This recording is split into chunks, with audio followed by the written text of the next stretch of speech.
This is Seth Olinsky, who is the guitarist and vocalist for Akron Family. Thank you, Seth, for chatting with us this evening. Oh, you're on there. Oh, yeah, no, it's okay. What's that? Come on in. He's got my styling. Thank you. I like that. Is it the right socks? The socks are roll. Oh, yeah, I want to get the flares in there a little bit. Yeah. Thanks, man. I know, no skinny jeans this evening. I don't like skinny jeans. Akron Family will be playing at the Ameribeat Festival of the Arts. This is our 18th season for Sterling Stage, and Sterling has been a decades-old Christmas tree farm prior to being a music festival venue. And so I know that, you've played venues all over the world, whether indoor, outdoor, whether it's here or overseas. How does that influence what you play, how you play? I think we tend to be pretty kind of going from responsive to reactive, depending on where we are. I think even when the songs are sort of the same songs that we do from night to night, the mood of the show and the energy of the show, the presentation, the arrangement of the songs kind of adapts to the environment, whether it's a really small tight room with a lot of people or if it's a big open space. Sonically it'll be very different, and so everything from the sound to the feeling, the mood of the day, and I think can really change the vibe of the show. Like, again, it's not even so much about which songs we play, but just kind of how we choose to interpret the songs, because we've been playing together for a long enough time that we have a lot of freedom, especially as a three-piece, to kind of take the songs in a lot of different directions. So the same kind of material can become really loud and bombastic and energetic and like crowd surfing. This same tour we've had like shows where like everyone's crowd surfing and going nuts, and then other shows where we played in a church and we played a lot of the same songs, but it was like people were sitting down and it was really beautiful and intimate and sonically kind of like delicious in this way. So I think the environment that we're in totally affects a lot the way that what side of ourselves we present and how we present it. Well, and we happen to be in a location. This is the last night of the tour. This is, your home stomping grounds, or used to be here in Williamsburg and Brooklyn. You started playing in venues like Gimme Coffee and, No, we actually never played there. I worked there for a long time. We just hung out there. Oh, okay. But right down the street, there's a place called Pizza Candy Store. We played a lot. Okay. It's like a really intimate little, almost like singer-songwriter type venue. A really cool space, which is a great example of. We were playing a lot of rock shows when we got that gig, and it's a really small, tiny space, and so we were forced to kind of figure out a way to represent more of the quiet, more intimate side of ourselves, which actually really pushed us to develop a whole other side of our live self. So I don't know how you're going to finish your question. But. Oh, no. And just also, you've been playing, several dates on the East Coast. You just finished a European tour last fall. Do you have a favorite venue? Do you have a favorite place, a favorite city that you've been to over the course of the last couple of months? I don't know. It's a hard question. We've actually been pretty lucky. A lot of the shows were great. I really enjoyed when we were in Europe. We played in Portugal, which was really wonderful this time. We played in Lisbon, which was great. We played this venue. It used to be a squat. It's kind of been turned into this big arts complex. They do visual art shows and all sorts of different things. And it felt like a really special show and a really special place. Just the environment of Lisbon was really inspiring. This tour we did extra Florida shows, which I don't think a lot of bands always do. So that was kind of weird and fun and cool to be in Florida, and like traveling the back roads of Florida and seeing. I really love. Sometimes touring can be a little hard for me. I'm a body in some ways, but one thing I do like about it is kind of getting to really feel the regionalism of the country. And so much of it is gone in some ways because of like box stores and stuff like that, but also so much of it still exists, and even the difference between the North Carolina part of the South versus the Georgia part of the South versus just going from north to south of Florida is really kind of amazing, and so getting to kind of interact with that is really cool. Well, it seems like you spend, or take a very concerted effort to create community, whether it was creating community in your beginnings here in Williamsburg, whether it's creating community when you're on the road. Yeah. And now that you're touring internationally, you're living in different places, how are you able to come together as a trio and create community now between the three of you? That's a good question. I mean, it's something that we're actually dealing with because we all, for the last few years, have all lived in different places. So at first it was just like, okay, we'll get together, we work on projects, and as time has gone on, we've realized that it has made things a little harder, almost because of like the things that community naturally offers, which is you just see each other naturally, run into each other at the coffee shop, or you hang out in these casual ways, and so that's taken some of that out of our experience. But I think that it's definitely something that I agree that we've invested in and seen the value and the return of the value of it. And this tour was a great example of just going to places like, when we play in Asheville, North Carolina, there's a record store there called Harvest. And right when our first album came out, they had just opened their store and they asked us to do an in-store, and we did it.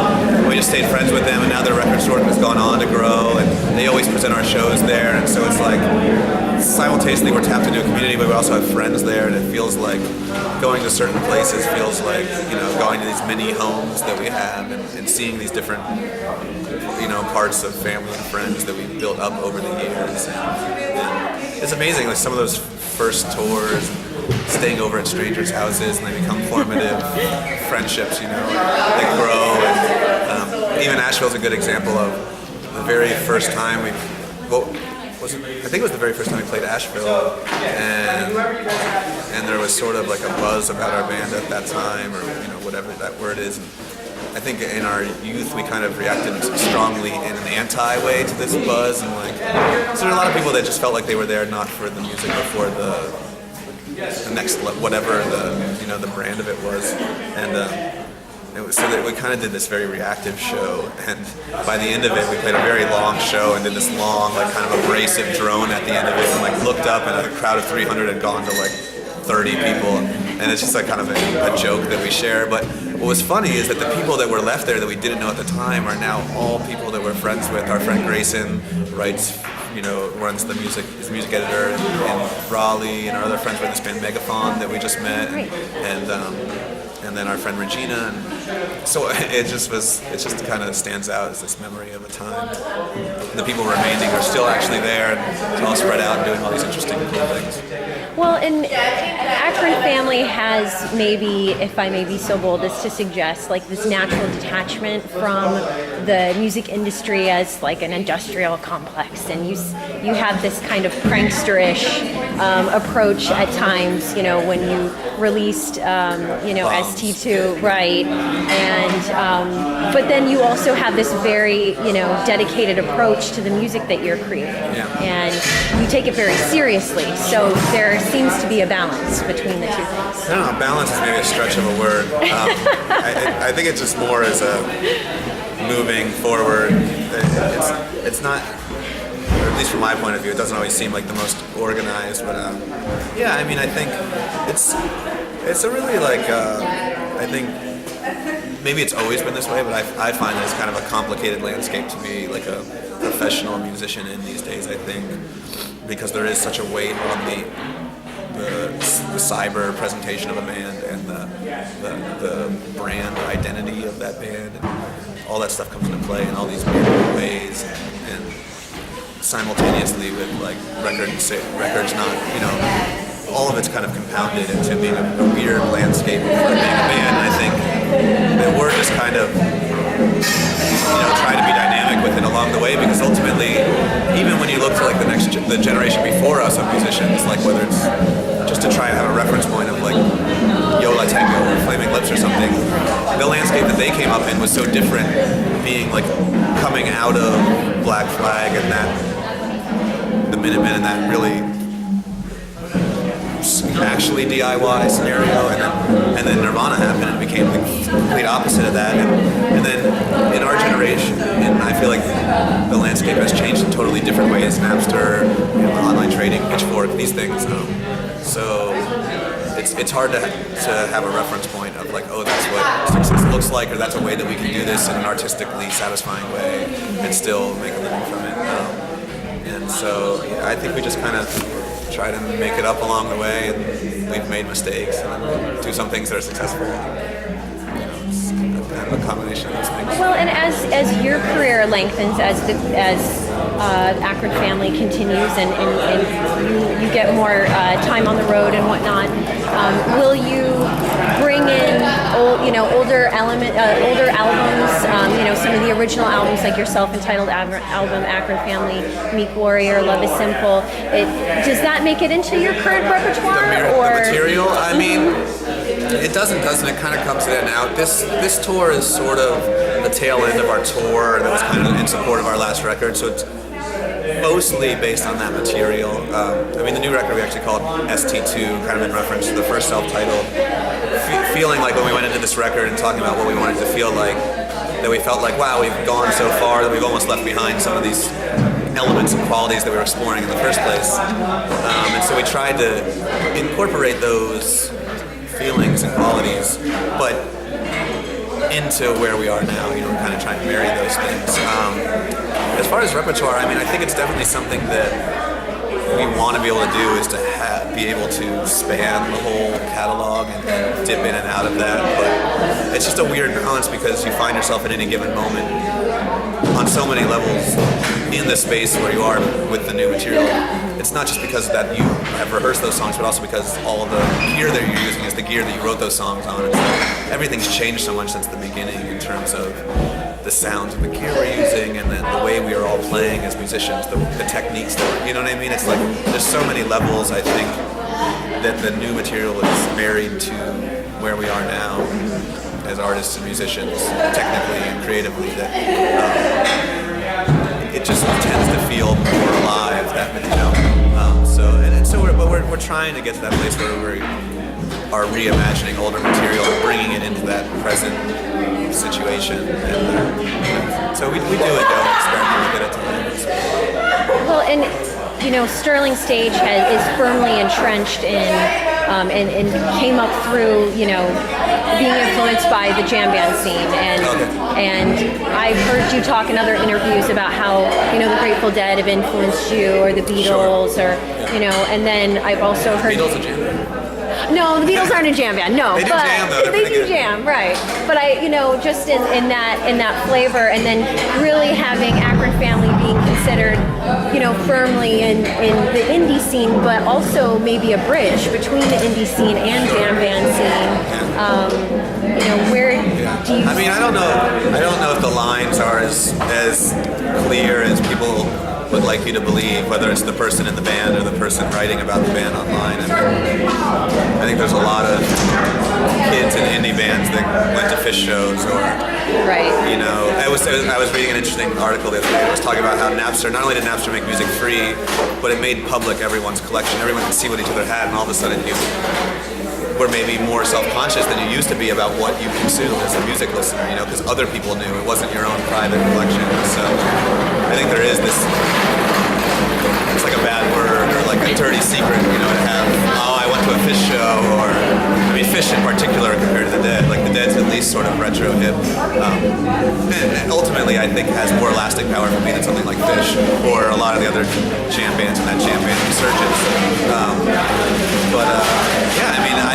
I definitely grew up more in that world than in like the punk DIY world, which I guess is where indie traces its roots back to. And I actually, as I explored and learned more about DIY, the things that a lot of the jam bands represent are very DIY, and so there's a lot of crossover values. You meet punks, and they have a lot of the same values as hippies, and so there is a lot of cross between those two ideologies and value systems, and I think indie rock's actually more commercial than any of that stuff, which maybe why it doesn't like to be associated with it. But I think that I grew up, and I've always just loved improvisation and making up music with my friends. So it's very much been a thing. And I grew up in a small town in Pennsylvania, so like there wasn't a lot of like, Sonic Youth didn't really, like that stuff didn't make it till later to our town. It was a smaller town, so Grateful Dead bootlegs, like that was was like something that was around for us to like participate in a culture. And I think at least all my friends, we all grew up reading the beats and like listening to the Dead and participating in a sort of fetishization of 60s culture, you know, and indie culture. But so, you know, and I think, I don't know, it's weird. The jam band thing is a little weird to me because I think